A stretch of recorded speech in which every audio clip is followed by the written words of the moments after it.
vim këtu në kuzhinë për të nisur, mirëmëngjesi, javë të mbar. Takohemi për recetat e ditës. Nuk na mjaftoi fundjava për të gatuar, kështu që të gatuajmë edhe ca receta sot. E në vazhdim. Edhe të themi. 2 kanë vënë, një ma vunë në studio, të ftuarit Elbasan Lind. Një kisha të vënë që në 1 mars, se thash, unë e vendos në 1 mars veroren. Po. Unë s'kam vendosur akoma. Më vjen pranvera pak më herët. Pranvera me një lulez vjen. Do 2 goca, 2. Kur të shoh 2 dallëndyshe, do t'i hedh në përdek pemë, të vinë t'i marrin edhe. Është ritual shumë i këndshëm. Ne kemi vendosim në 1 mars, se të ditën e Pashkës e vendosim në një pemë. Në oborin e shtëpisë, paktën kështu e kemi patur deri më tani si ritual. Shiko, më gjyshe. Vim pastaj aty plot. Erdhi dallëndyshe. Dallëndyshe që marrin. Mezi e presin madje të vinë ta marrin. Fat të sjellshin inshallah që ditëve. Faleminderit gjithashtu. Po kur flasim të fati, kur flasim të pranvera, duket sikur po bëj horoskopin, kur flasim të fati. Pra thjesht unë sot kam një kulaç me kos. Kulaçin kur ne duam ta bëjmë për shesh, normalisht bëjmë një kulaç që është më i butë. Kur ne duam që më të fortë, kur ne duam ta konsumojmë, e përdorim pak më të butë. Është gjithmonë rëndësia e miellit. Pra ne përdorim gjithmonë një miell të fortë kur ne duam të bëjmë kulaçin. Unë përdor olën, sepse me olën kam gjetur atë terezin time, më dalin gatimet më të mira, nuk më tradhon kur dora dhe kur shtoj pak më shumë, a pak më pak, normalisht rregulloj me ujë, ose kur shtoj më tepër ujë, normalisht mbaj miell më tepër. Jo më kot e them që mielli është lidhësi i gjithçkaje. Nuk kam nevojë për ta situr, fare, dhe e shtoj direkt. Pra më duhet një miell i fortë. Kam krip, sodë, vezë, kos, me 400 ml, vezë të re, dhe kemi krip. Kripën e kemi të 20 gram. Pra kripa është 20 gram për kile. 20 gram për kile. Kur flasim për sodën, kemi 15 gram për kile. Pra këto asnjëherë nuk duhet i harrojmë. Sa mund të jenë 20 gram? Mund të merrni 3 lugë çaj, 3 ose 4 lugë çaj. Marr një lugë dhe do të punoj sodën bashk me kripën. Me kripën. Të ngushtat.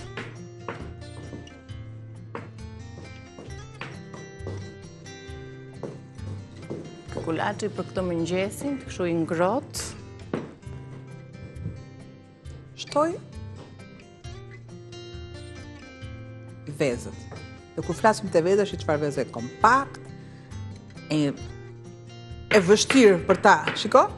Ja, e vështirë për ta shpërbër, sepse veza vetëm një emër ka, Ovital. Vërtet janë shumë cilësore, vezët Ovital, kemi një bashkëpunim të gjatë me këtë kompani, por jo vetëm këtu, besoj dhe shpresoj, uroj që edhe në familjet tuaja, të jetë bërë pjesë e tryezave, se vezët janë ushqimi domosdoshëm, jo vetëm për trupin, por për kuzhinën, për të gatuar, për të sjellë receta të ndryshme, për të marrë të gjitha vlerat që vezët na ofrojnë. Kështu që mëngjesi është shumë i lehtë për të gjithë ne, mjafton të kemi vezët. Do të shtoj kosin. Kosi do t'i japi atë aftësinë. Do t'i japi aftësinë kulaçit. Mbajmën gjithmonë, kur ishim të vegjël, dhe vinin mysafir, gjithmonë unë kam thënë që jam arritur te gjyshja, gjithmonë gjyshja mbante miell më njanë. Në çdo takim brumi, buka, kur flasim buka, dreka ose darka, buka, një tavolinë e gatshme kur vinte mysafiri. Gjëja e parë çfarë ishte kulaçi. Ishin byrekët, me një pet ose me 2 pet, pra mielli gjithmonë ka qenë bereqeti familjes, gjithmonë. Dhe nëse gjyshja mund të shtonte një kokër vezë, thjesht ajo veza të ishte për t'i dhënë edhe atë ngjyrën e bukur vezës, dhe nëse nuk kishte 400 ml, shtonte një gotë kost dhe më pas pjesën tjetër e shtonte me ujë. Uji duhet të jetë i vakët, as i ftohtë dhe as i nxehtë. Nëse unë do të shtoj ujin e nxehtë te kulaçi, normalisht mua do më dali një brum i llaspuar si balt. Dhe do më duhet vazhdimisht të shtoj miell dhe nuk do të arri atë rezultat.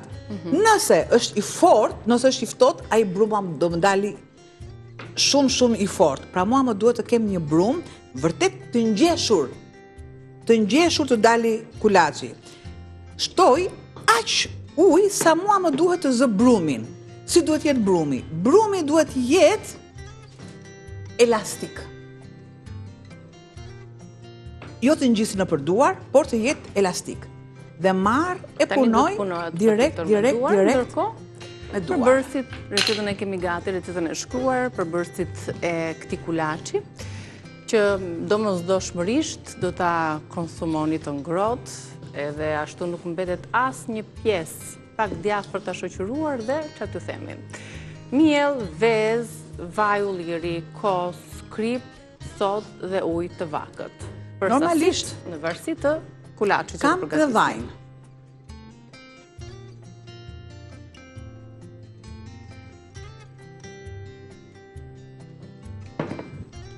Tani e punojmë. E punojmë mirë dhe, siç e kam thënë vazhdimisht, kërkon të punohet 20 minuta patjetër. Çdo lloj buke, qofte gjithçka, kërkon të punohet 20 minuta. Mbasi ne e punojmë mirë, patjetër kërkon një kohë 20 me 25 minuta të pushoj. Nëse është ambienti i nxehtë, nëse është verë për shembull, ne na duhet 20. Nëse është dimër, kërkon të qëndroj akoma dhe më tepër, diku tek 35-40 minuta. Është një proces, patjetër, po të themi i ardhjes. Jo i ardhjes së pranverës, po i ardhjes së brumit. Pra brumi ka sekretet e veta. Dhe nëse ju këto sekrete vërtet nuk i ndiqni, mos pretendoni të keni një brum të duhur dhe normalisht një gatim me shije. Gjithçka nëse jep dashuri, patjetër atë dashuri do ta marrësh. Nëse un kam një top, dhe atë top e hedh dhe fuqi me forcë në mur, me aq forcë do më kthehet. Nëse un topin e hedh lehtas do më kthehet. Pra, kështu është edhe puna e gatimit. Dhe çdo gjë tjetër, jo vetëm e gatimit. Patjetër dhe marrëdhëniet, patjetër marr i jap, marr dhe jep. Pra gjithçka është çfarë mbjell, atë do korrësh. E punoj mirë. Pra, do punoj derisa e para të mos ngjisë dhe e dyta derisa ena e gjithë të pastrohet. Kur ena pastrohet nga masa e miellit, që është nëpër ansore, do thotë që është gati. Por që unë ta kem gati, normalisht duhet të laj pak dua. Duart, edhe sepse më pengon në brum. Pra kemi treguar për bërësit, tani kjo pjesa e të punuarit do na marri pak minuta më tepër, por si ka që ju e mësuat formulën për ta përgatitur dhe që ta keni dhe të rezultat të ngjyrës, më shtoni një kokër vezë, po shtojini 2-3 për çfarë do lloj mase brumi, çdo tepsi, sepse i jep vërtet edhe ngjyrë të bukur, por pse jo, i kemi të gjitha këto vlerat e mbizotëruara të secilit produkt, kosi, veza, e me radhë. Tani ne do vazhdojmë ta punojmë brumin. Nuk ka nevojë ta lëmë të pushoj, të qëndroj, direkt do ta vendosim për të pjekur në furrën tonë. Thjesht do t'i japim pak më tepër një lloj trajte, një lloj forme më të lidhur të gjithë përbërësve dhe duke e punuar mirë, ata më shumë lidhen edhe më i fortë dhe më transparent do t'jetë pastaj edhe në pjekje. Megjithatë ka edhe disa mënyra që nuk e di çfarë i shtojnë, ndoshta jo të gjitha produktet, që nuk i japin kaq shumë punim. Nuk e di çfarë kulaçi bëhet. Është një lloj tjetër ai që thjesht e punojnë pak fare ose kulaçi autentik, dhe sidomos kulaçi i Vlorës. Ky kulaçi patjetër, ky kulaçi i Vlorës, nuk mund t'i shtojmë edhe nuk mund t'i heqim asnjë lloj presje, sepse është një kulaç tjetër që nuk e punojnë fort. Nuk e di si quhet, mbase alisat mund të ndryjnë, por që E punojnë shumë pak, shumë mimët. Jedin këto përbërësit, thjesht sa i trazojnë pak kështu dhe e pjekin dhe del... Mund t'jeta i kulaçi i ëmbël. Mund t'jeta i kulaçi i ëmbël. Mbase. Që ishte për lindjen e fëmijëve, kur gratë ishin lahona. Ajo mbase. Rikthehemi, kemi përfunduar me kulaçin. Edhe pak forcë dhe punim për t'i ngjeshur mirë të gjithë përbërësit aty. E padyshim për të marrë atë rezultatin që ne duam. Mbaruam me pjesën në tas, derisa t'japim një formë dhe e pjekim. Di që kur piqet, ashtu i ngrohtë konsumohet dhe shijon më shumë. Me djathë, me kosë. Me ullinj. Tradit. Orë dhe një prej është edhe me copë djathë, është akoma dhe më mirë. Po dhe utrat e njoma me djathë, po prapë është mirë. Po nuk keni djathin, po keni gjizën. Po s'keni gjizën. Por thjesht, vaj ulliri... Kombinime pranvere. Ja. Tani. Një letër. Vetëm lagë e paksa. Ska se, lagë të pësinë dhe është njësoj.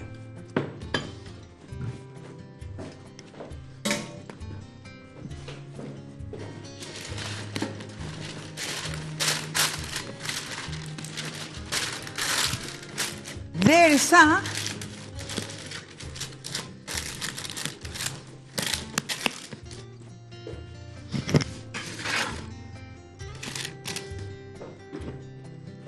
patjetër që do të shtoj vaj në sipërfaqen e kulaçit.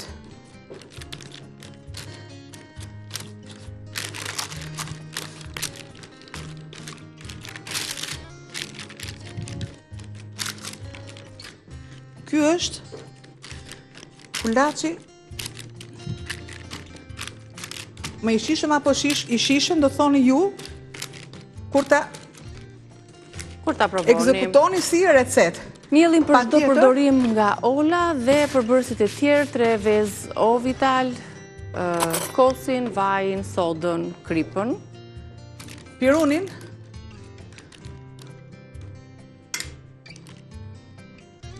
Kryoj për dekor, po edhe kur të fryhet, kryohet hapësira për të mos u qarë, sepse do të ketë tendencën për të fryrë edhe nga vezët edhe nga soda. Edhe një detaj sërisht, i tillë në vaj. Ja. Dhe direkt në furr, duke qëndruar 20 ose 25 minuta në kohë. Kështu, dhe më pas të vendosim në furr për sa minuta? Te 30-35 minuta. Do shohim se do të kulloj pastaj, se kjo është pjesa më e rëndësishme e pjekjes, kullimi. Edhe njëherë përsëris recetën për ambisat që nuk na ndoqën, ne ndërkohë bëhemi gati për të dytën, për recetën e dytë. Gatuam pra kulaç me kos, 1 kilogram miell, 3 kokra vezë, 100 ml vaj ulliri, 400 gram kos, 4 lugë çaj krip, 3 lugë çaj sodë dhe ujë të vakët. Kjo ishte receta, besoj e shënuat. Dhe pastaj, momenti preferuar për ta treguar është kulaçi. Nuk e di nëse është pjekur, por është pjekur. Ka kulluar. Gjë që do të thotë. Një sekond, se është pesha. O pa largojmë? Kulaça e pesha. Po nxet. Ja. Duhet ta lëm të kulloj. Ta lëm të kulloj dhe dihet që nuk prihet me fik, ne ta thyem kështu me dorë për ta shijuar nga një copë nga një copë me pak djathë dhe ju përcjellim me këtë pamje të bukur të kulaçit, duket shumë mirë. Të lumshin duar. Faleminderit. Shihemi nesër me të tjera gatime. Kështu bëni dhe ju në një kreativitet, në një riciklim, çfarë tepron e rikthejmë në një recetë të re. Shihemi pas pak në Bima dhe Shëndeti.